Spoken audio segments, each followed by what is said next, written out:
Yo, what's up guys? Kusanagi here, and the second anniversary event has started. Cinderella is looking to be quite a strong electric DPS. There does appear to be an issue with her damage scaling off her charge attack and some issues with course shots, so keep in mind this guide will be updated if Shift Up decides to make changes to her kit.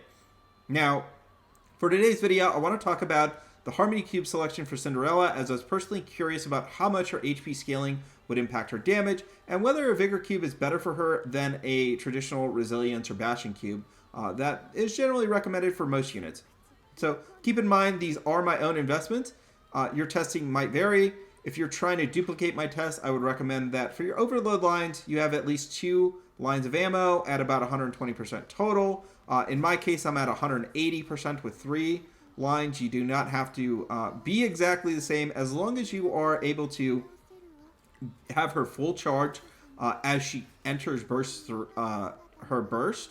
You should be able to make sure that the burst and the attacks are scaling off of her charge damage. That is essentially what you're trying to do to replicate this. And so that's why I can run a Bastion or not run a Bastion and get the same damage.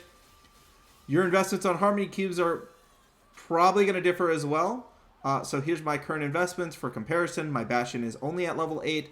My Vigor Cube is at level 5. It's almost a level 6. I'm short like 2 batteries. Next Union Raid, I'll probably bump it up as much as possible. Now, for the Bastion Cube, why do people generally recommend this and tell people to run it? Well, it gives you free ammo, is essentially the way that it works. Every 10 shots, you get a couple bullets back, depending on how invested or level your Bastion Cube is.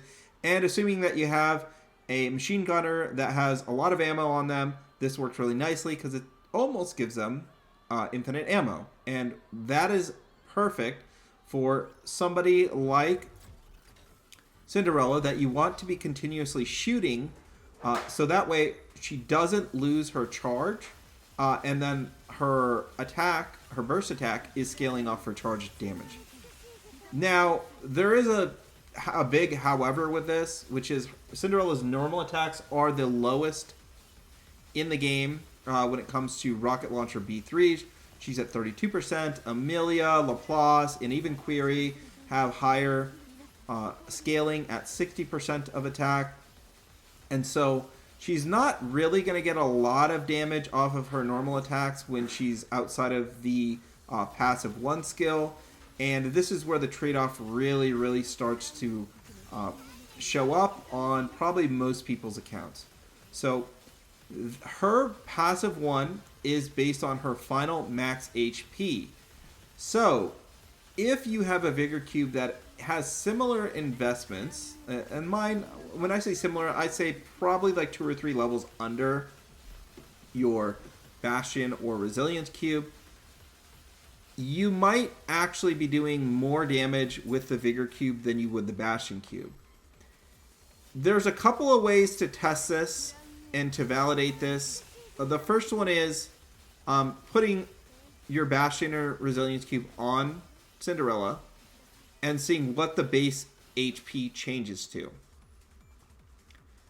That basically gives you what roughly your final HP without any other effects will be, just based on the cube alone, right? So you'll know what her HP is. You could go in the shooting range and check this.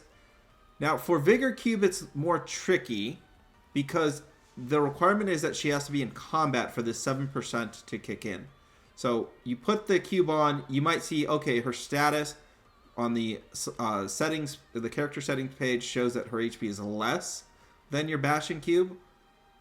But once you go into the shooting range, you can press the escape key, click on Cinderella, and you'll see that her HP has increased. And if that value is higher than your Bastion Cube, you should definitely be running the Vigor Cube because your scaling is going to be much higher here. Now, this assumes that you have ammo and all the other stuff that I was talking about earlier. But in my testing, this was more than enough to get my Cinderella over 2 billion. She was struggling at around 1.8 to 1.9, depending on if I was running a Bastion Cube or just running no cube at all. It was kind of a little bit of RNG. And putting the Vigor Cube on her reliably kept her close to that 2 billion mark, or even shooting over it. My best attempts on the shooting range for the electric stage are now with the Vigor Cube. And so my suggestion, or my view, is you should probably be leveling this a little bit if you have spare batteries. And it is probably going to be the best in slot for her. As long as you have the ammo and all the other caveats for, you know, this is my account, not your account, but just based on my account and what I'm seeing, it seems to be the best option. What about the Onslaught Cube? Alright, so let's talk about the Onslaught Cube. It does give 3% charge damage. I think that this is basically a really small damage buff that does not really help too much. Now, if you're a newer player and your Bastion and Resilience cubes are already used up, you don't have the Vigor Cube unlocked because you haven't been doing Lost Sectors, or the Lost Sector isn't open to you yet, then I would consider going Onslaught as a last resort. 3% damage, it's negligible in some circumstances, but it might help. Just having a cube on her versus not having a cube on her. I would even say like Quantum Cube is probably better if you really need the burst gen off of her, but it's not going to make a huge difference in terms of like game breaking damage for you. So I would say last resort, if you really need to just put a cube on her, I would even just consider Quantum instead. Let's tie this up. What cube should you run? My advice is you already have the ammo. The Vigor Cube is probably your best option, assuming that you've actually been investing in it. It is just basically free damage at this point. It frees up your Bastion Cubes also for your MG units and other units that are going to need it, like Asuka, for example, as an AR. Really likes to have the Bastion Cube. It keeps her uptime really nicely, especially when she's shooting missiles. It's great for Modernia. It's great for Crown. For Cinderella, in this case, she is getting a lot of her damage off of that passive 1, and the more HP you have stacked, the more damage you're going to do.